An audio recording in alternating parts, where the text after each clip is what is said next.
बचत करना किसे पसंद नहीं होता। हर कोई चाहता है कि बचत करे और खूब सारा पैसा बनाए, बचा के उसे इन्वेस्ट करके वेल्दी भी बने। लेकिन यही बचत करना सबसे बोरिंग और सबसे डिफिकल्ट काम है हर किसी के लिए। आज के इस वीडियो में हम 8 ऐसे बेहतरीन टिप्स की बात करने वाले हैं जिससे आजमा कर आप अपने पैसे को फटाफट बचाना सीख जाएंगे।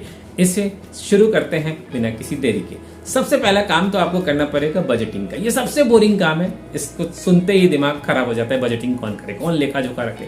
लेकिन यकीन मानिए, जब तक आप बजटिंग नहीं करेंगे तब तक आपके लाइफ में फाइनेंशियल वेल्थ बनने की शुरुआत नहीं होगी। तो बजटिंग तो करनी पड़ेगी। बजटिंग करने के ऊपर मैंने कई सारे वीडियो बना रखे हैं, उसे देख लीजिए, बजटिंग के बारे में सीख सकते हैं। लेकिन बेसिक्स बता देता हूँ। बजटिंग का मतलब होता है आपका इनकम का सोर्स नोट करना, आपके एक्सपेंसेस को नोट करना और बचे हुए पैसे को सही जगह पे मैनेज करना। सेकेंड इंपॉर्टेंट पॉइंट है 20% पैसे को इन्वेस्ट करना। आप अपनी ओवरऑल इनकम का मिनिमम 20% जरूर इन्वेस्ट करें। कहाँ इन्वेस्ट करेंगे उसकी अलग अलग स्ट्रैटेजीज है, अलग से वीडियो में बात कर सकते हैं। लेकिन फिलहाल तो टिप ये है कि बजट अगर आपका बेहतर है और अगर आप बचत करना चाहते हैं तो 20% इन्वेस्टमेंट तो करना ही होगा। थर्ड इंपॉर्टेंट पॉइंट है, ये भी तय करना चाहिए कि आपके खर्चे ऑटोमेटेड रहें। जैसे कि आपका रेंट ऑटोमेट कर सकते हैं आप, जैसे कि आपका मंथली सेविंग ऑटोमेट कर सकते हैं आप, जैसे कि आपकी बिलिंग ऑटोमेट कर सकते हैं आप। अपने पैसे को ऑटोमेटिक क्रेडिट एंड डेबिट पे लगा के रखें। इसका बेनिफिट ये होता है कि जैसे ही आपका पैसा आता है पर्टिकुलर डेट पे, जो आपने ऑटोमेट करके रखा है उस डेट पे वो बिलिंग्स हो जाती है, तो आपके अकाउंट में उतने ही पैसे बचते हैं जितना खर्च करने के बाद बचने चाहिए। अदरवाइज क्या होगा, आप इधर उधर दूसरी जगह खर्च कर देंगे और जो जरूरी खर्चे थे वहां पेमेंट नहीं करेंगे। तो पेमेंट्स एंड बिल्स का ऑटोमेशन बहुत जरूरी है।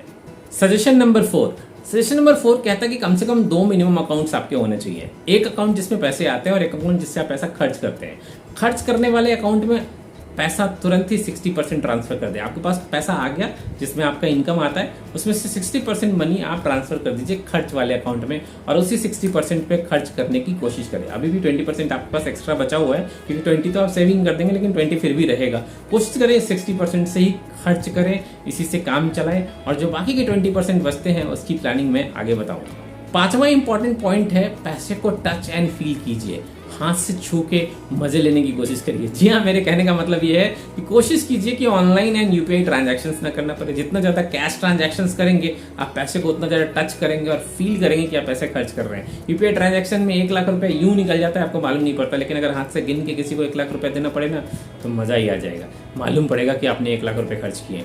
तो बेहतर यह है कि आप यूपीआई की जगह, ऑनलाइन ट्रांजैक्शन की जगह कैश ट्रांजैक्शंस करने की कोशिश करें। हर जगह पॉसिबल नहीं है, लेकिन जितना हो सकता है उतना कोशिश तो करना ही चाहिए। पॉइंट नंबर 6, अगर आपके पास क्रेडिट कार्ड है बहुत अच्छी बात है, लेकिन यूटिलाइज तभी कीजिए जब आपके पास उसको बिल को पे करने के लिए पर्याप्त मनी आपके पास है। उस कंडीशन में क्रेडिट कार्ड मत यूज कीजिए जहां पे आपके पास पैसे है ही नहीं। देखिए, मैं आपको एग्जाम्पल बताता हूँ। आपकी सैलरी है मान लीजिए 50,000 रुपए और आप एक सामान खरीदने वाले हैं बिना ईएमआई के 40,000 रुपए का। क्या मतलब हुआ इसका? आप खरीद के तो ले आएंगे, क्रेडिट कार्ड है आपके पास, आप स्वाइप मारेंगे आ जाएगा 40,000 रुपए का सामान। लेकिन अगले महीने आपको 40,000 का सामान डायरेक्ट पे करना पड़ेगा क्रेडिट कार्ड के बिल में, तो बचेंगे सिर्फ 10,000 रुपए। क्या 10,000 रुपए में बाकी का खर्च चल जाएगा? नहीं ना। तो आपको सामान उतने का ही खरीदना है जितना आपकी कैपेबिलिटी है। क्रेडिट कार्ड को सिर्फ इमरजेंसी के लिए रखिए या उन चीजों के लिए रखिए जो आपके रेगुलर खर्चे हैं। आप रेगुलर के खर्च कर सकते हैं क्रेडिट कार्ड से, आप उसका इस्तेमाल कीजिए। अपने शॉपिंग मॉल में उसका इस्तेमाल कीजिए, मंथली खर्चेज में उसका इस्तेमाल कीजिए, रेंट पेमेंट करने में जहां इंटरेस्ट नहीं पे करना पड़े आप कीजिए। इससे आपका क्रेडिट स्कोर भी बढ़ेगा। क्रेडिट स्कोर कैसे बढ़ाते हैं इस पर ऑलरेडी मैंने वीडियो बना रखा है और आगे बना के और देने वाला हूँ। बेहतर वीडियो में बने रहिए। आगे पॉइंट नंबर 7 के लिए।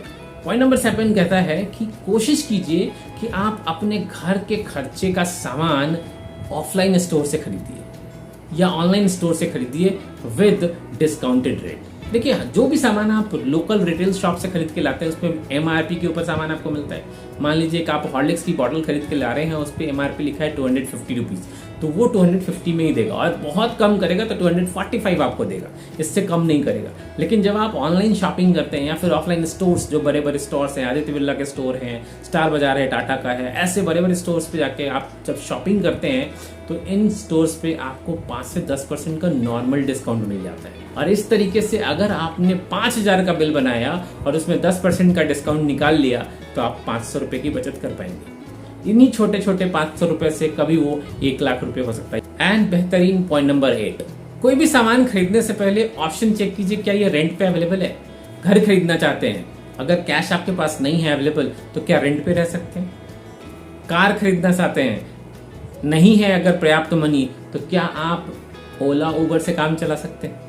अगर आप कोई कॉस्ट्यूम खरीदना चाहते हैं तो किसी पर्टिकुलर फैशन शो के लिए, किसी पर्टिकुलर प्रोग्राम के लिए, उसका अगर कीमत 10,000 रुपये है, क्या वो कॉस्ट्यूम 2,000 रुपये में आपको रेंट पे मिल सकता है। आप 8,000 रुपये सेविंग करेंगे, क्योंकि पर्टिकुलर प्रोग्राम के लिए पहना जाने वाला कॉस्ट्यूम हमेशा नहीं पहना जाता, और जो कॉस्ट्यूम हमेशा नहीं पहना जाए उसके लिए पूरे खर्च करने का क्या फायदा। तो ये है बेहतरीन ऐसे 8 टिप्स जिससे आप फटाफट बचत करना सीख सकते हैं और इन बचे हुए पैसों को इन्वेस्ट करके वेल्दी बन सकते हैं। उम्मीद करता हूँ वीडियो आपको हेल्प करेगा वेल्थ क्रिएट करने में। ऐसे ही बेहतरीन वीडियो के साथ एक बार फिर से मिलते हैं जल्दी, तब तक के लिए आपको नमस्कार।